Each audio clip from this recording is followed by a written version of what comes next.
mereka semua itu teman-teman artis yang public figure yang akhirnya mereka diberikan, ini juga pasti nggak nyadar. Nah, ternyata hal seperti ini akan menjadi sebuah hal yang serius ditangani dan pemerintahan Pak Jokowi dan polisi atau Polri ini akan turun tangan.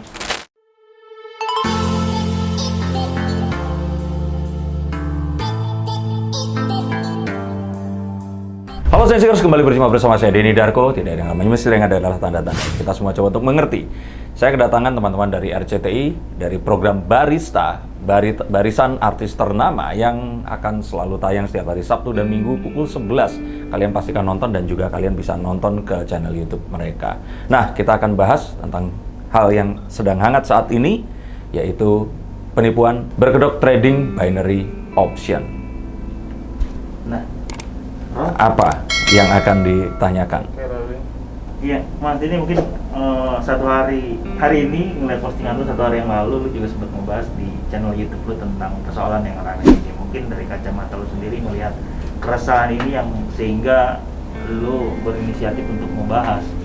Lu sendiri melihat kasus ini seperti apa sih? Mungkin dari sosok kedua orang ini yang mungkin saat ini sudah ditangkap gitu, dan kasus yang mungkin bisa dikatakan dari dulu sebenarnya udah ada nggak sih, Mas, kayak investasi bodong gitu. Sekarang ramainya, kira-kira yang bikin ramai itu apa gitu? Oke, yang pertama adalah the Six of Swords, di mana saat ini dipicunya ya, sebenarnya adalah karena keresahan para masyarakat, netizen ini tadi, masyarakat ini tadi, yang merasakan di kala pandemi seperti sekarang, kehidupan mereka dan penghidupan mereka itu tidak sebagus dulu.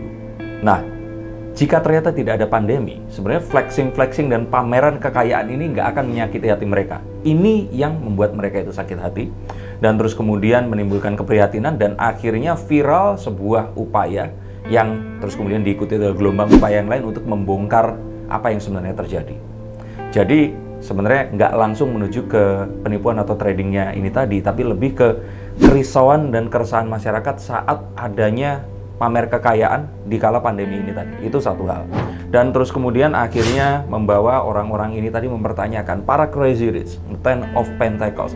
Crazy rich ini tuh beneran apa enggak sih? Karena setahu yang orang-orang ini ketahui, yang crazy rich beneran itu nggak pernah pamer. Misalkan bos BCA itu nggak pernah pamer ya, atau menunjukkan ayo silakan nabung di bank kami. Atau misalkan crazy rich seperti Pak Haritanu Sudibyo kan nggak pernah ayo nonton RCTI, itu nggak pernah seperti itu. Nah, ini kenapa crazy rich ini kaya, pamer, tapi terus kemudian mereka mensyaratkan untuk para masyarakat melakukan something fishy, sesuatu yang dipertanyakan. Ini sebenarnya apa?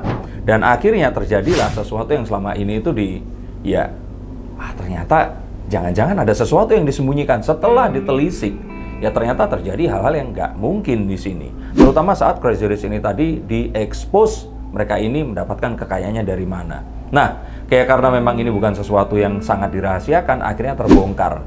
Karena dari beberapa mungkin oknum afiliator yang akhirnya insyaf, ini membongkar, oh ternyata dalam setiap kekalahan yang dilakukan atau didapatkan oleh para pemain binary option, ini 70-80%-nya itu dananya mengalir ke kantong mereka. Maka nggak ayal, ini kan sesuatu yang ya nggak mustahil mereka punya ratusan miliar di rekening mereka.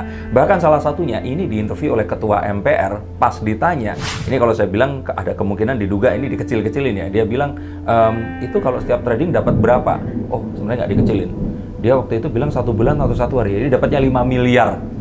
Nah ini kan sesuatu yang, maksudnya ini saya nggak yakin Anda semua yang nonton ini juga seumur hidupnya kerja uangnya udah nyampe 5 miliar atau belum, saya nggak tahu nih. Jadi kalau saya pikir 3 hal itu yang membuat keresahan sampai akhirnya hal ini terjadi. Dan saya merasa perlu untuk mengangkat ini bukan karena apa? Karena saya yakin bahwa sebenarnya hal seperti ini tuh tidak akan pernah hilang. Pegang kata-kata saya, tidak akan pernah hilang. Akan terlahir dalam bentuk yang lain, dipromosikan oleh orang yang itu lagi. Nah, ini sebenarnya sebuah pembelajaran. Karena apa yang ada di YouTube ini akan selama-lamanya, sehingga mohon tonton tayangan ini kapanpun, mungkin ini di 2025, 2040 nanti. Ingat, penipuan ini pernah terjadi dan pernah diberangus oleh pemerintahan Pak Jokowi sekarang. Nah, Mas, berbicara crazy rich yang mungkin sosok kedua orang ini muda-mudi yang sangat muda gitu di umurnya gitu. Apakah tadi ketika lo mengatakan akan terulang lagi mungkin di masa depan. Apakah dengan case yang sama anak muda yang pamer kekayaan atau seperti apa menurut? Oke, kalau kita bilang kita harus pertama kali itu bedakan antara tindak kejahatan yang mereka lakukan dengan tindak pencucian uang. Oke, pertama tindak kejahatan ini artinya apa? Mereka mendapatkan uang dari kerugian orang lain. Ini yang jelas di sini. Bahkan disangkakan itu. Nah, ini kan sesuatu yang sangat keji karena dikala seperti ini uangnya itu tadi diambil dan yang dibilang ini tadi adalah trading forex, ternyata ini adalah judi. Nah, ini yang sesuatu yang ini 3 kekejian yang tidak terperi nih. Ini sangat-sangat harus diangkat dan harus diberikan sebuah edukasi agar nantinya hal itu tidak terjadi. Nah, kalau permasalahan pencucian uang, yang saya pikir di sini itu adalah satu hal yang membuat masyarakat nanti ini akhirnya mempercayai sebuah realita palsu. Apa yang disukai oleh masyarakat saat ini? Yang disukai masyarakat ini adalah satu orang yang tadinya itu orang yang sangat miskin, tidak berpendidikan, latar belakangnya dari daerah, dan terus kemudian akhirnya mereka menjadi sukses, memiliki kekayaan melebihi orang yang sudah kuliah sampai S10 dan sebagainya. Dan akhirnya ini membawa sebuah harapan pada masyarakat. Nah, ini sebenarnya yang paling ditakutkan. Realitas palsu yang ditimbulkan oleh para crazy rich palsu ini tadi. Yang pada kenyataannya, ternyata mereka ini mendapatkan aliran dana dari orang lain. Nah, kalaupun aliran dana ini ternyata adalah sesuatu yang halal, ya it's okay lah ya, namanya akan investasi. Tapi kalau ternyata ini bahkan ada yang dicurigai aliran dana, ini adalah hasil dari sebuah tindakan korupsi. Nah, ini yang patut harus dipertanyakan. Apalagi kalau ternyata ini dialirkan ke satu tempat yang akhirnya menghasilkan sebuah brand yang sangat besar. Nah, ini yang kita takutkan, jangan-jangan ini terjadi. Ingat ya, jangan-jangan ya. Dan kalaupun ini terjadi, sebenarnya hal seperti ini yang paling ditakutkan. Saat masyarakat itu berpikir, dan akhirnya keajaiban itu nggak seperti yang seajaib yang mereka pikirkan. Nah, Mas, mereka berdua ini sebenarnya sadar nggak sih ketika mungkin kita tahu mereka memasuki circle influencer artis-artis terkenal untuk mereka ikut gabung gitu dengan mungkin kita tahu Doni Salmanan membeli. Sadar dan itu tujuannya. Itu tujuannya. Ya, masa beli bandana nilainya ratusan juta, ya kan? Beli mobil yang harusnya berapa ratus juta, dia belinya sampai mungkin 1 miliar atau nyawer 1 miliar. Nah, itu kalau saya pikir ya kalau misalkan ngasih amplop nikahan ya orang kan nggak pernah tahu ya. Mungkin aja kedekatan ngasih 1M, 2M, 10M. Tapi kalau hal seperti tadi itu saya pikir ini satu hal yang nggak masuk akal dan ini ditujukan untuk branding.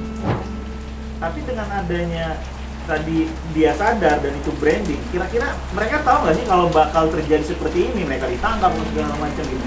Atau di luar itu semua pengetahuan mereka? Mereka merasa akan aman-aman karena mereka itu berdiri di gray area. Dan pada kenyataannya sebenarnya ini pihak kepolisian pun akan sulit untuk mengenakan pasal tentang ilegalitasnya si binomo itu tadi atau quotex atau apapun, karena memang itu sesuatu yang ya kalau orang bilang ya ini kan ijab kabul ya, kalau mereka memang mau ya tanggung resikonya seperti itu. Dan akhirnya kan yang dikenakan ini pasal-pasal pencucian uang, menyebarkan berita palsu, hal seperti ini tadi. Nah, Mas, secara pribadi lu kenal nggak sih dengan dua YouTube ini, Mas? Mungkin pernah ditawarin juga oleh teman-teman dekat lu untuk trading yuk dengan sini. Mereka berdua saya jujur tidak kenal. Ya kenalnya dari yang ada di sosial media seperti itu. Cuman memang saya sendiri pun itu pernah dipasangi iklan oleh ya salah satu itu tadi binary option. Dan saat itu pun saya nggak tahu kalau ternyata itu adalah judi. Saya pikir memang aplikasi trading. Tapi di tempat saya itu tidak ada link yang membawa ini ke arah itu tadi. Jadi saya kayak ditawarin, boleh nggak produk ini tadi tolong di highlight di sini. Nah, itu pernah terjadi dan begitu saya sadar seperti itu, saya langsung take down dan saya nggak mau lagi. Karena ini sesuatu yang sangat berbahaya. Dengan dua orang ini atau? Oh nggak beda. Ini beda. Perusahaannya langsung mengontak saya. Dan saat itu saya nggak tahu. Tapi setelah tayang saya diperingatkan, saya langsung take down itu. Yang disampaikan pada situ apa, Mas? Sehingga lu mau untuk melakukan syuting itu? Oh enggak ya, itu adalah aplikasi trading. Mereka bilang seperti itu. Jadi saat saya dikasih tahu itu aplikasi trading, ya saya melakukan saja one time itu. Tapi terus saya mengetahui itu tadi dan ini kayaknya bukan deh. Ya, akhirnya saya enggak. Dan setelah itu sebenarnya banyak tawaran lagi, tapi saya tolak semua. Nah, Mas, terkait beberapa nama artis yang masuk nih, mungkin sekarang masih dalam proses penyelidikan polisi yang katanya nanti mungkin akan diperiksa sebagai saksi. Nah, lu sendiri melihat ini apakah dari mereka akan bersedia, kan polisi statementnya adalah barang siapa yang masih berubah menerima uang apa segala macam harap melaporkan ke kami, ke pihak polisi gitu kan. Nah, menurut lo apakah dari pihak orang-orang artis-artis teman-teman kita ini yang menerima uang itu, baik yang mungkin jual mobil apa segala macam, akan bersedia merelakan langsung datang atau dipanggil? Menurut lo gimana? Saya pikir ini sesuatu yang nggak bisa kita, jadi semuanya akan kembali ke konteks ya. Dalam artian kalau mereka punya nama besar, mereka pasti akan datang memenuhi panggilan. Tapi kan nggak terus tiba-tiba misalkan Doni Salmanan pernah memborong sate sampai 10.000 tusuk di sate Pak siapa gitu. Terus dia harus balikin kan? Enggak juga gitu. Kalau menurut saya sih ini satu hal yang ya nggak bisa kita tentukan sebelum kita melihat konteks. Tapi kalau untuk yang nama besar, mereka pasti akan datang. Tapi apakah uangnya akan diminta? Saya pikir sih enggak. Karena ya itu bukan sesuatu yang mereka ketahui. Dan kalau itu diberikan tanpa sebuah imbalan harus melakukan apa, saya pikir ya itu bukan satu tindak kejahatan ya. Datang dengan ketika dipanggil atau kesadaran diri untuk menurut lu gimana? Kalau saya pikir ada dua-duanya. Ada yang kesadaran diri, ada yang datang karena dipanggil. Karena ya kalau menurut saya ya ini satu hal yang mungkin mereka juga khawatir kalau nama baiknya nanti nggak dijelaskan secara jelas oleh misalkan awak media di sini. Taunya nanti cuma menerima uang, yang padahal saya yakin mereka semua itu teman-teman artis yang public figure yang akhirnya mereka diberikan ini juga pasti nggak nyadar. Sama seperti saat saya menerima pertama kali iklan tuh saya nggak tahu dan nggak nyadar. Itu yang saya kira ya jahatnya si aplikasi ini tadi di situ. Nah, Mas, sekarang kan zaman digitalisasi yang kita tahu mungkin banyak sekali pasal-pasal cyber yang masyarakat juga nggak tahu, khususnya juga teman-teman artis gitu. Menurut lo dari sekian nama itu ada yang terbawa nggak sih, Mas? Udah ketika saksi terus nanti mungkin menurut kartu ada yang dijadikan tersangka juga atau semuanya bebas atau seperti apa, Mas? Enggak, kalau saya pikir sih terbawa sih ya, cuman namanya aja diminta untuk melapor. Tapi kalau sampai mereka akan dikenakan pasal nggak akan ada. Saya yakin nggak akan ada, karena mereka semua ini sama-sama nggak tahu. Jadi mereka itu cuman dimanfaatkan dan mereka juga nggak tahu kalau mereka misalkan nih Indra Kents juga pernah mengajak trading salah satu artis atau diajarin trading seperti itu. Mereka pun juga nggak tahu. Dan itu sifatnya transaksional. Oke, lo mau istilahnya ada di konten gue, lo bayar sekian, saya pikir ya itu transaksional. Nggak pernah tahu. Dan saya pun aja itu baru tahu masalah 70%, 80% itu setelah ini semua dibongkar. Dan ternyata, oh ternyata sekeji itu. Gitu. Terakhir, Mas, mungkin ada pelajaran yang mungkin belum bisa kasih ke masyarakat tentang fenomena yang lagi ramai. Oke, sebenarnya ini adalah satu pola, terjadi terus dan terus menerus. Tapi yang pasti itu satu, penipuan-penipuan ini biasanya akan muncul di kala resesi. Jadi semua ini pasti akan terjadi. Di Amerika pun setelah ada Great Depression, setelah Perang Dunia, penipuan-penipuan Ponzi seperti ini tuh banyak sekali. Karena mereka memanfaatkan desperation. Desperate-nya orang-orang ini tadi untuk akhirnya mereka mau menerima ajakan bisnis ini tadi. Nah, biasanya juga ini pasti mengasosiasikan dengan produk teknologi yang kalau kita bilang itu masyarakat ini tuh akan buta. Mereka mau cari tahu tentang trading forex, cryptocurrency, NFT dan sebagainya. Ini tuh mereka nggak nemu sesuatu yang akan bisa secara komprehensif mereka bisa mengerti. Akhirnya berkedok itu tadi. Skema-skema seperti ini, apakah itu Ponzi atau ini adalah sesuatu yang sifatnya itu judi, itu akan diberikan kepada mereka. Dan saya pikir ini baru awal, karena nanti ini akan ada satu gelombang yang lebih besar lagi. 2 gelombang lebih tepatnya. Yang satu, itu adalah tentang MLM robot trading. Nah ini lagi marak juga. Bagaimana orang-orang ini tadi diajak masuk, tanam dana tertentu, katanya ditradingin, tapi diduga uangnya ini nggak pernah ditradingin. Tapi ini adalah skema Ponzi di mana member yang baru itu menyetor ke member yang lama tanpa mereka sadari, dan itu dianggap sebagai sebuah hasil dari trading.